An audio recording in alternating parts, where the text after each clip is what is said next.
How to see pending send follower requests on Instagram. Hi everyone, I'm here to assist you today. Without any delay, let's jump right in. First, open Instagram. Go to your profile at the bottom right. Then click on three lines at the top right corner of your screen.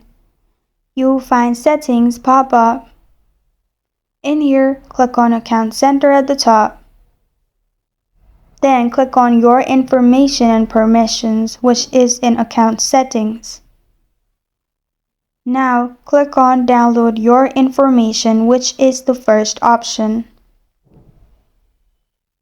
After that, click on Download or Transfer Information. Then click on All Available Information.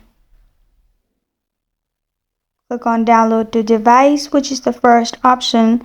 Then select Date Range. I have selected last year and email, and then press on Save. After that, your file request will be sent to Instagram. Instagram will send back email to you. You can simply check on the email and you'll be able to see all your pending follower requests. This is how to see pending send follower requests on Instagram. Thank you for joining me today. If this video helps you out, please leave a like and subscribe for more. Got a question or want to suggest a topic, comment below. Thank you for watching.